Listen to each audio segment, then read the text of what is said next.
Get started. Good to see everybody on a chilly night. I hope you had a good warm supper tonight, or you'll have one when you get home to counteract that coolness in the air that fall is about here.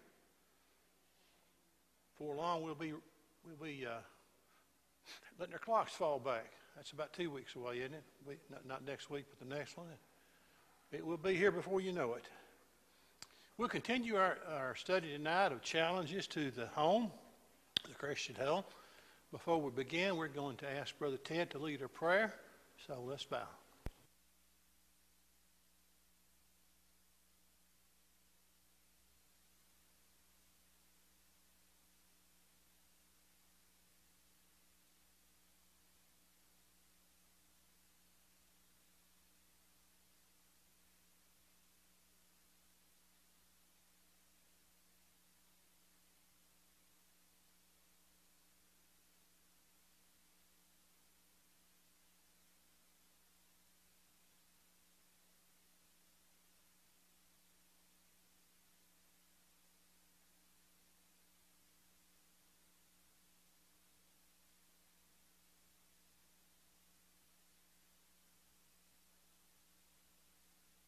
Amen. We continue with our study of challenges to the Christian home. I've taught on the home, family, and parenting and all that a number of times over the years, but I've never done it exactly like we're doing it this quarter. The request was for what's challenging our family specifically. So that's what we'll focus on more than simply how to build a Christian home, although we'll talk about that too. But the layout is going to be according to the challenges. And tonight, the challenge that I've chosen is actually a two-part challenge. It comes under what I call the characterization above it of culture or worldliness. We're going to have several of those subtopics underneath that, along with this one tonight. I had a third one, and after I developed the first two, I realized we'll do well to cover those. So we'll save the third one for next week. And then we have many more dealing with the challenges that culture gives to us. Not surprising at all, because we live in a world which rejects God's word, God's authority, and God's description of a Christian family. So we would expect there to be a great deal of challenge out there. The main ones are the ones that hopefully we will talk about during this quarter. The challenge of social media and media. And you may be thinking, well, exactly what is the difference? Well, we're going to get to that. We're going to talk about social media first. And I have some definitions so we can understand what we're talking about. Media, by the way, is plural. The singular is medium. You talk about the medium of television, or the medium of radio, the medium of newspapers, and we lump them all together. In plural, it's the media. It's a collection of all of them, and usually you use a plural verb to go with that, indicating that it's a bunch of them. But sometimes we may slip into that, and if we do, that's okay. We know what we're talking about. But the media describes the means of communication as radio and television, newspapers and magazines, and the internet that reach or influence people widely. That's media.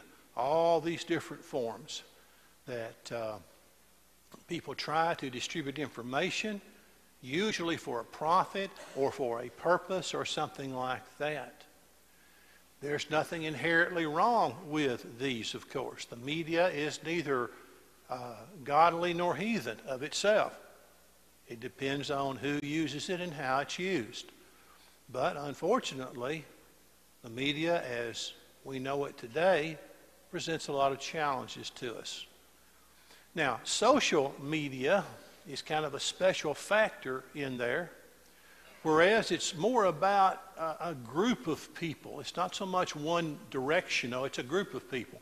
Forms of electronic communication, such as websites for social networking and microblogging, through which users create online communities to share information, ideas, personal messages, and other content, such as videos. And in this category, we would put all of those things that have developed on the internet over the past 20 years. All those ways that people have started communicating. You see, 20 years ago, we wouldn't be having this lesson because these things didn't exist. They were just beginning to be, the brainchild of some of these technology people that have made lots of money off of it. But these things, of course, are like media in our first definition. They're neither right nor wrong of themselves. There's no inherent good or bad within them. But they have much potential to be either way, for good, used for good, or used for evil. Things like Facebook and Twitter and all those other things that I'm not even involved in all of them. And about the time you figure one out, they've created another one. But it's just ways of people communicating with each other for the purpose of communicating, the purpose of making money, the purpose of finding, your future mate or whatever it might be. That's social media as opposed to just media. So we're going to talk about those two things tonight and how they can challenge the Christian family. We'll talk as best we can about what the challenge is, and then as best we can about what might help to meet that challenge, to confront it. First of all, when we talk about social media, we need to be sure that we understand that it can be addictive. We think of addiction usually in terms of chemical substances, but addiction could be to many things, of course. There's not just Narcotics Anonymous, there's Gamblers Anonymous, and there's other groups that deal with some kind of addiction where people try to overcome that addiction. People can become addicted to social media, and there's lots of problems with that. It involves the flesh. Anything that involves the flesh can just about cause some kind of addiction. Beloved, I beg you, as sojourners and pilgrims, abstain from fleshly lusts which war against the soul. That was Peter's warning to the various sojourners, the various pilgrims, the scattered abroad, the dispersion that he was writing to. And it was a warning about fleshly lust, because fleshly lust don't just want to be met once. They want to be met over and over and over, and usually they grow the need to fulfill that fleshly lust. They don't stay the same. So when we're thinking about social media and we're thinking about how much time we spend on Facebook or Twitter or whatever it is that we're into, and our children, because see, we're including them as we talk about this lesson tonight. As we talk about that, we're talking about our children as well and training them, doing it ourselves, making sure our children are prepared for that. So we need to realize that it has become an addiction. Another thing that we need to be aware of, because it challenges us, is that we need to be careful how much time we invest in it. Even if it does not fall in the category of an addiction, is this the best use of my time? Now, I realize there are some folks here that don't get on Facebook, don't have Facebook, maybe don't have access to the internet, and don't want to. But most of us do, and all of us know somebody who is.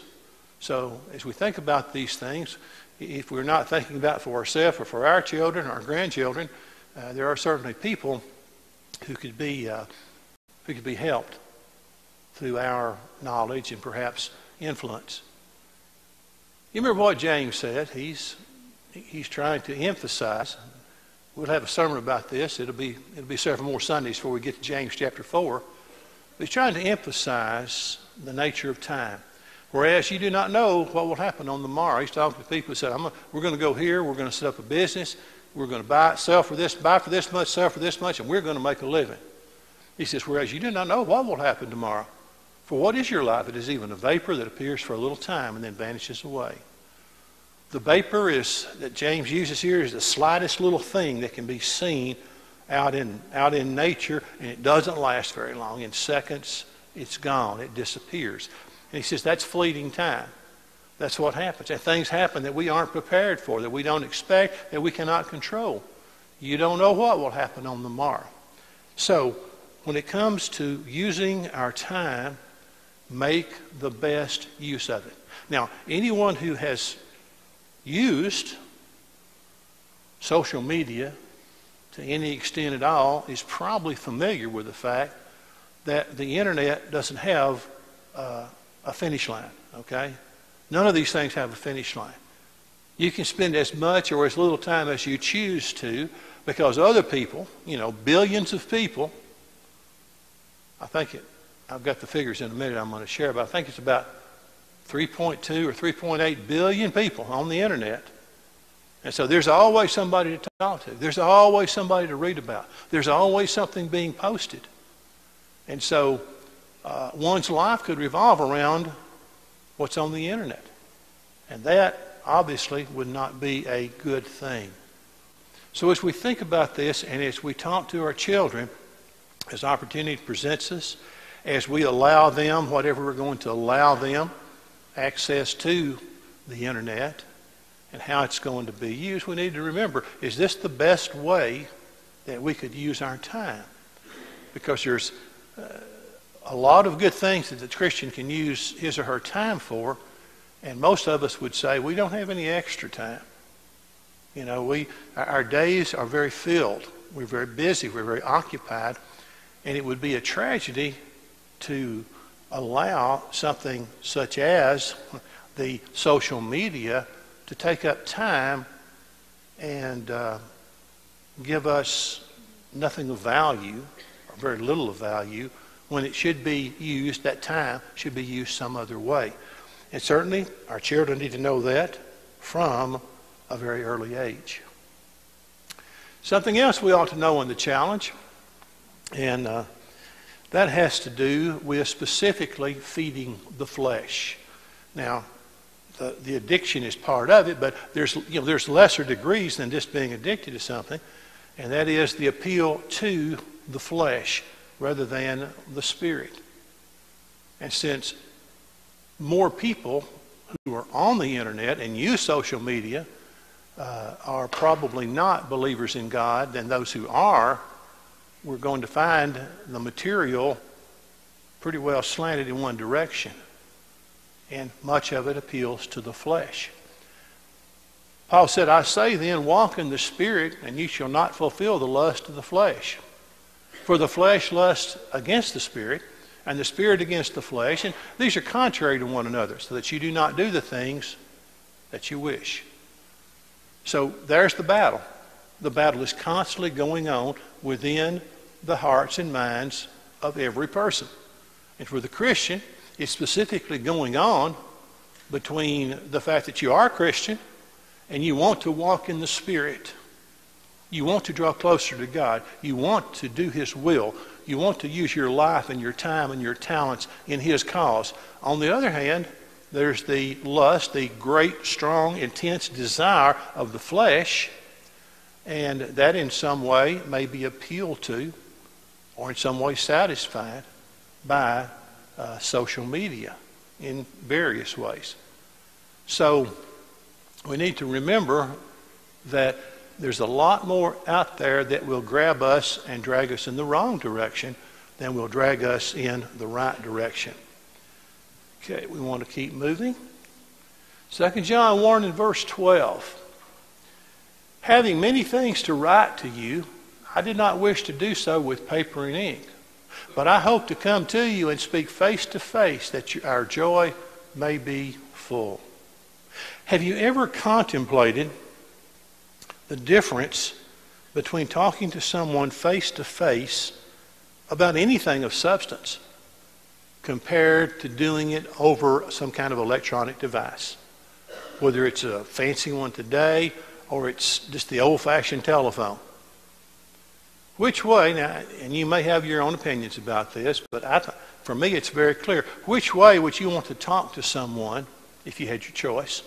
if it was about something very, very important, a phone call or a face-to-face conversation where you can read body language and you can hear the tone better and you can see the person's eyes and they can see yours. They know your body language. And, you know, when John said, you know, pen and ink, that's what I thought of first, but, you know, I want to see you in person. I want to talk to you. I want to meet you. There's something about that builds up relationships, that makes what we say more valid, more useful, more appreciated. So that's one of the things we have to remember if we try to address a relationship that we have, and we do it in some kind of electronic way.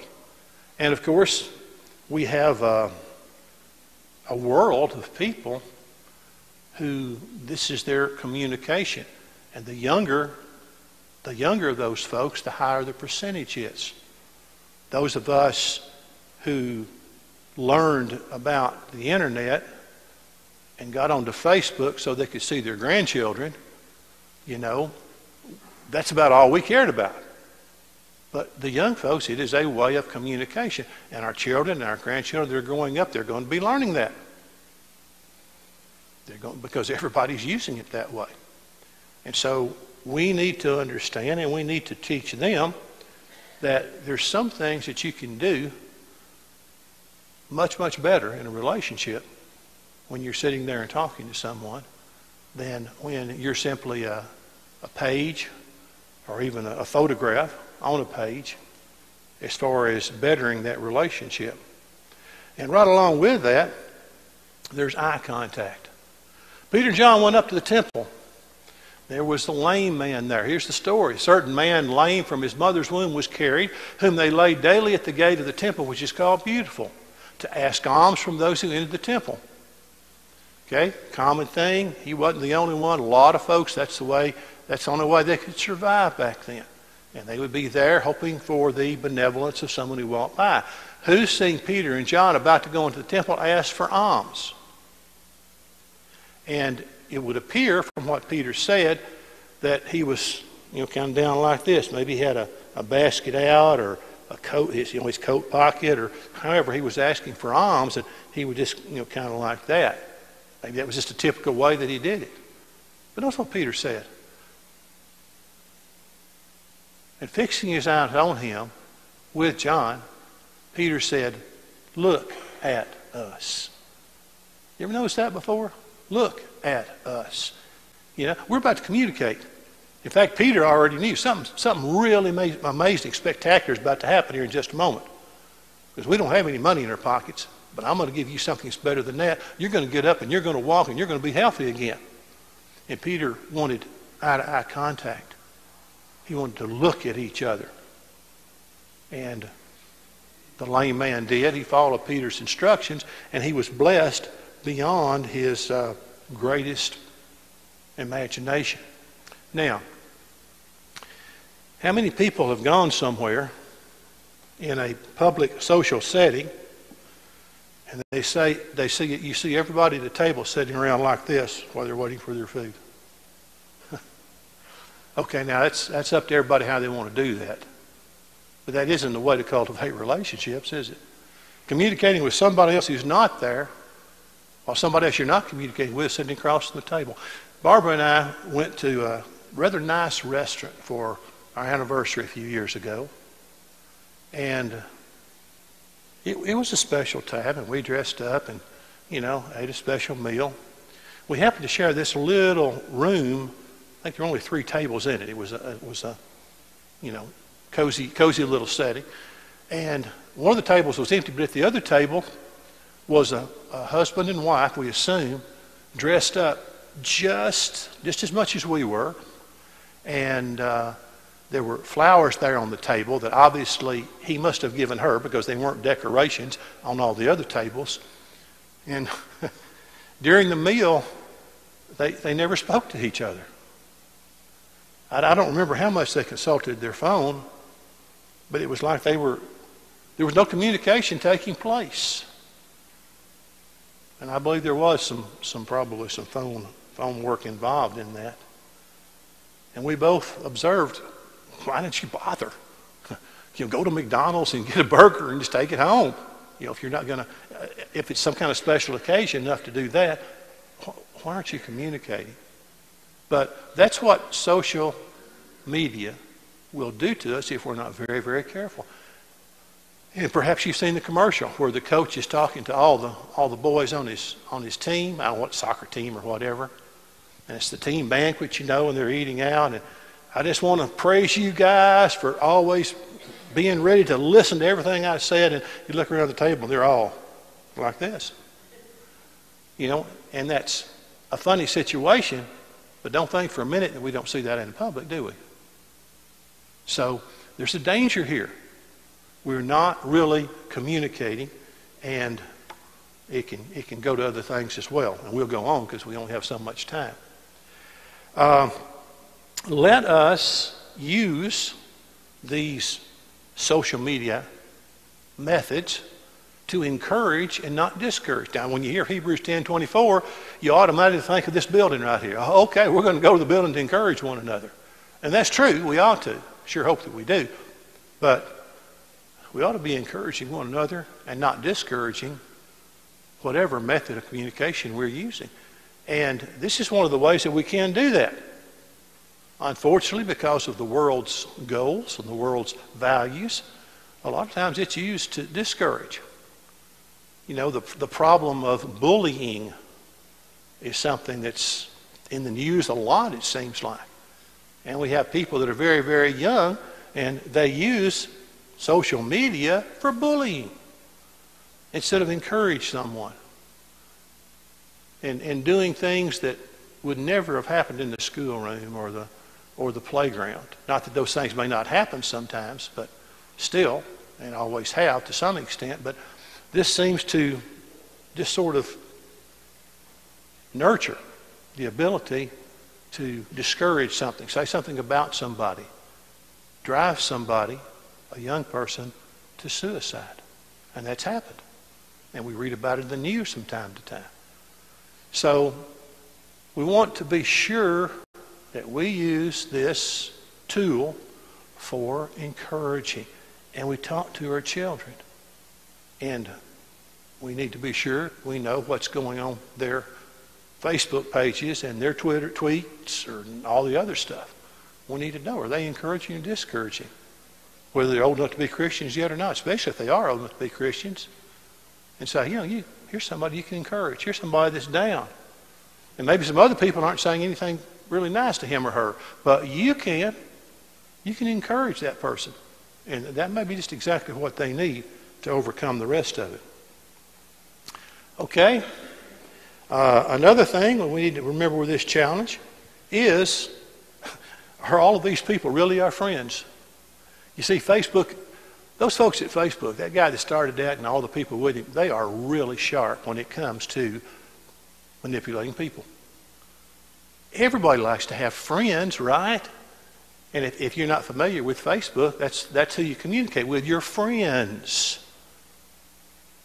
And that word I use loosely because that's the way it applies. And not necessarily everybody there is your friend. Friend does special things for you. Greater love has no one than this, to lay down one's life for his friends. How many of your friends would lay down their life for you on Facebook? As iron sharpens iron, so a man sharpens the countenance of his friend. Friends do things that are good for each other. To our children and our grandchildren, we need to say, if this person is a blessing to you, then maybe they're your friend. But if not, they are not your friend. That word has been misapplied.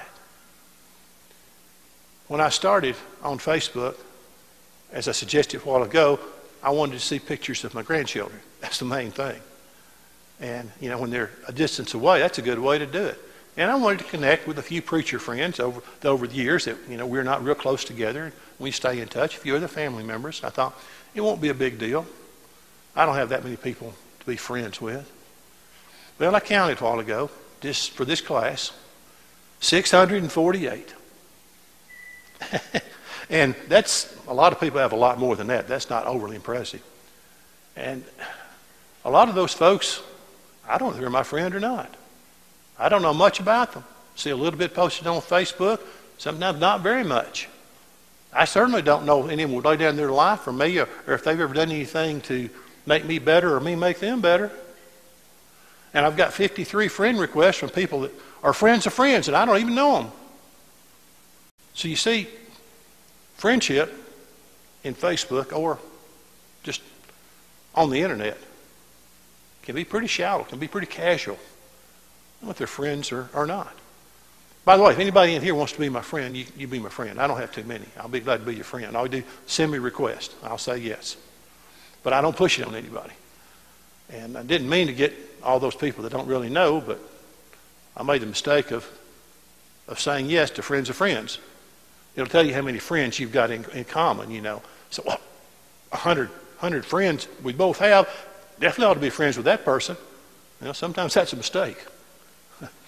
But anyway, there is something not necessarily genuine or sincere about friendship in social media.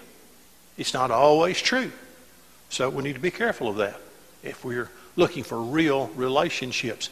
You just don't get those electronically. I don't believe you ever will. All right. Humility versus bragging over the internet. Let another man praise you and not your own mouth, Solomon says. A stranger and not your own lips. Let somebody else, say something good about you. That's not the place for self-promotion. Most people really don't care. In fact, if you look, sometimes you find people and, you're really taken away from their time because they want to promote themselves. And sometimes it's done real subtly, Sometimes you read something and at first you don't recognize, well, they're just bragging a little bit. Like the guy that is talking to his friend and says, yeah, I really had a close call the other day when I drove down to the grocery in my Lamborghini. I almost had a wreck, Real subtle. No, he was bragging.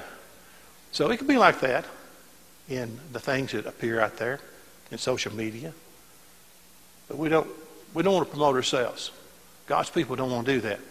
We want to encourage. We'd like to see somebody else who is built up by whatever ways we may use social media. Take heed that you do not do your charitable deeds before men to be seen by them. Otherwise, you have no reward from your Father in heaven. Let not your right hand know what your left hand is doing. That's the degree of privacy that ought to make us feel good if we do something good.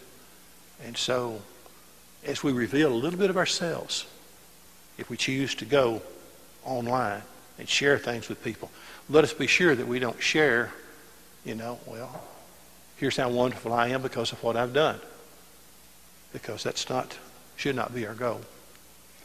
Okay, going along with this, humble yourselves in the sight of the Lord and He will lift you up.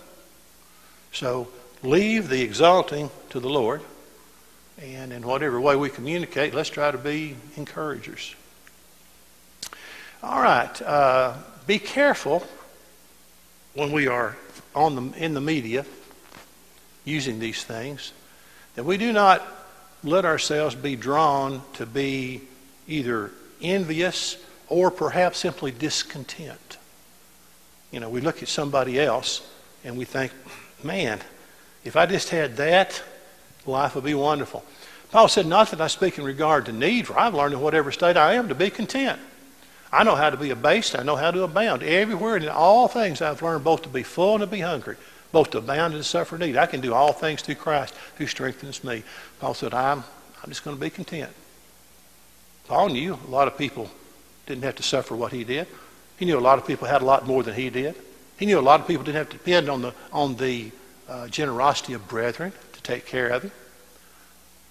But still, he learned contentment. Does everybody know what virtual reality is? Virtual reality. That's, you can see something that looks like it's there, but it really isn't. And you can go to Walmart and you can get these $20 goggles that fit over your eyes and wrap around completely.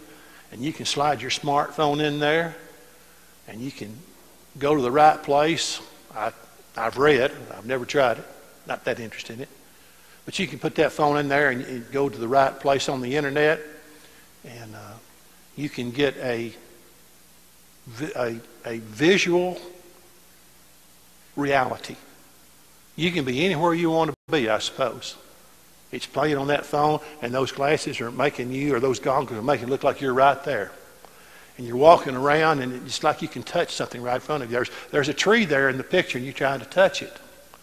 But it's not really there because you're really still wherever you were. You know, you may not have left your office or your bedroom or your living room. Virtual reality. Okay? Well, maybe it's kind of fun for recreation. But the problem is that a lot of the cyber world is virtual reality. You know, it's not real. It's not any more real than so-called reality television shows. It's not really that. There's something else there. Virtual reality. We need to be careful. And so we see someone and we think, wow, if I could be that person. And some of us have lived long enough that we may not fall for that. But we've got to remember the younger folks may not have. And they see something on there and they think, well, that person is really got everything. I want what they have. I think I'll live like they live. That's what we've got to be careful of, because it's just virtual reality. That person is probably, could well be a very miserable person. And that's simply an imaginary presentation of who they are in their persona that's online. Okay, we need to be sure that we don't allow the activity, the busyness of our social media to push God out of the picture. Now, we know that that can be done in a physical way, can't it? We can be busy physically with work and friends, socializing and all that, you know, and actually doing things. We can also push God out of our lives by being so wrapped up in things that are virtual, that are electronic, that are not really real and touchable. The psalmist says, be still and know that I am God. I think we've talked about this before in some class or sermon or something. The phrase be still is literally to sink down. You know, after a long day, you got that nice recliner in your living room, and you just flop down and you just sink down in it. And oh, it feels good. And I'm going to let the cares of the world go for a little while. I'm just going to lay down here. If I fall asleep, that's okay too. I'm just going to be still. I'm going to relax. I'm going to take a deep breath. The work day is over. And now I can relax and think about something else. God says, once in a while you need to stop and do that with life. You need to just figuratively fall down into that recliner. Sink down. That's the context of the word. Sink down in that recliner and forget about everything else and think about spiritual things. Be still and know that I am God. It's not just about physically moving about. It's about making your mind stand still a little while. Stop thinking about everything. Don't have to have an iPad in your hand or a smartphone in your hand or a television in front of you or some other type of something. You know, stop and let God be in your mind. Be still and know that I am God. And obviously that's something we need to be careful of when it comes to social media, because that can take part of that can take a lot of our time. It can take our time away from God, just like doing physical things can. And we may not realize it. Oh, this is a long one here. We need to remember that we are exerting influence when we're on social media. Just as surely if we were in a crowd of people physically, they were around and watching us. In fact, sometimes it's more so on the internet than it is in person. More people know it. People see these things. People things are passed on. Some things never disappear. You can delete them, but they're still there. You're the salt of the earth, but if the salt loses its flavor, how shall it be seasoned? It is then good for nothing but to be thrown out and trampled underfoot by men. You're the light of the world. A city that's set on a hill cannot be hidden, nor do they light a lamp and put it under a basket, but on a lampstand, and it gives light to all in the house. Let your light so shine before men, they may see your good works and glorify your Father in heaven. And that command, that instruction by Jesus on our influence is just as true when we have our hands on a keyboard as it is when we're out in public among people. As I've already suggested, sometimes the distribution may be even more because of the way that the internet works and those billions of people that are out there. How many people are going to see, and how many people know that I'm a child of God? Is that influence consistent with who I say I am?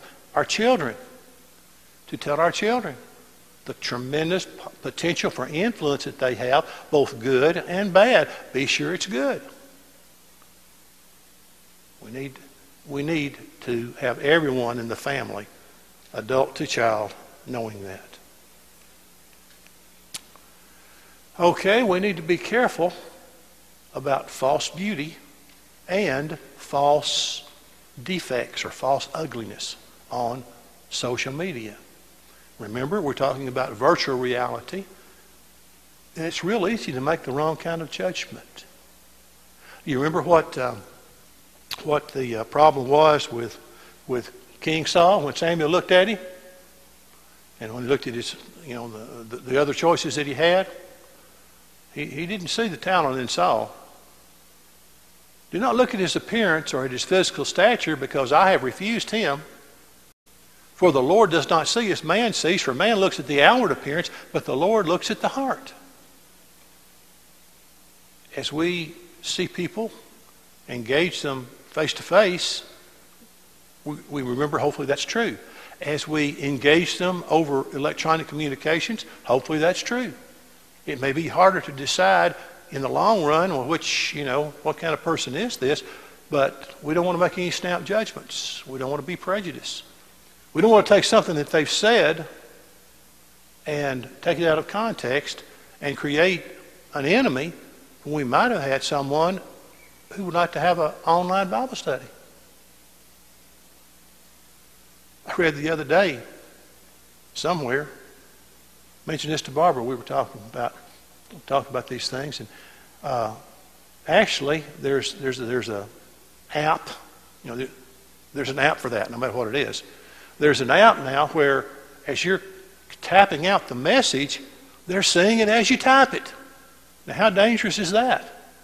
It's dangerous enough when you send, but now you can type and they see it letter by letter by letter. I don't want that, by the way. I don't recommend it. We think before we speak. We ought to do a lot of thinking before we type and hit send. Because, we just need to be careful with judging or misjudging people. Okay? Another. I forgot what I was going to mention this too. Does everybody know what Photoshop is? It's a kind of software that you can take a picture and you can make it look like something it isn't, right? If you're good enough. You can make it look like somebody's doing something they aren't really doing. You can put somebody else in a picture who wasn't there when the picture was taken. You can do all sorts of things, and what it amounts to is that which is not true. It may be done for fun, or it may be done for revenge. It may be done for profit. But, software can do that.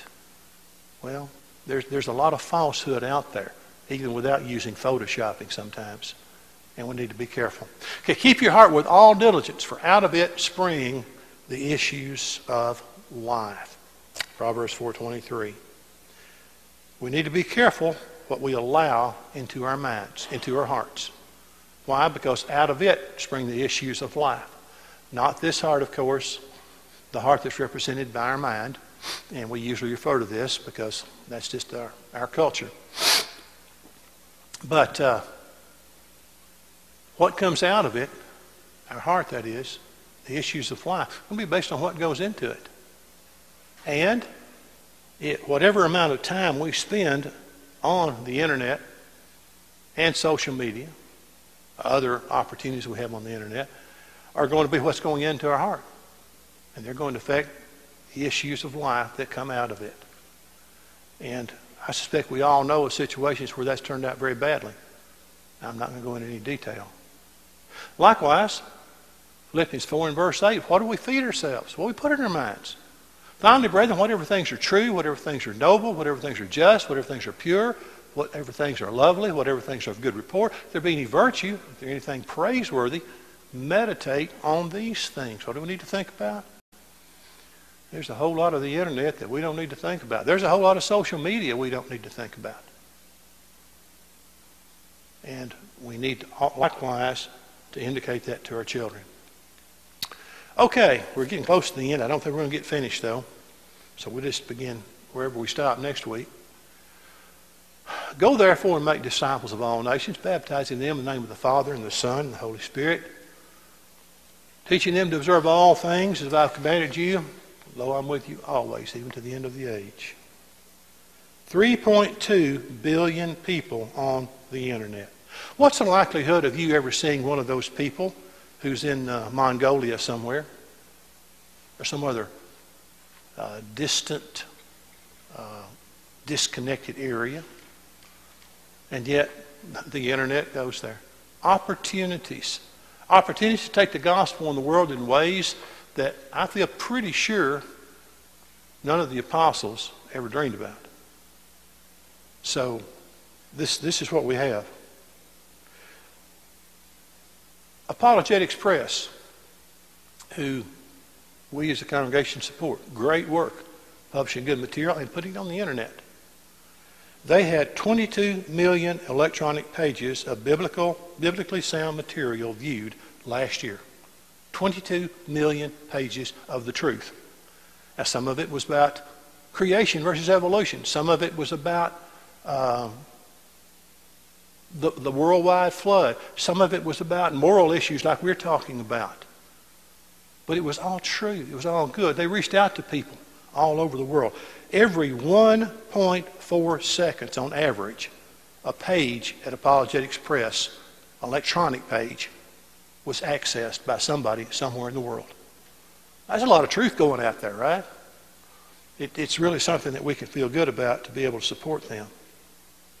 40% of the world's people have access to the internet.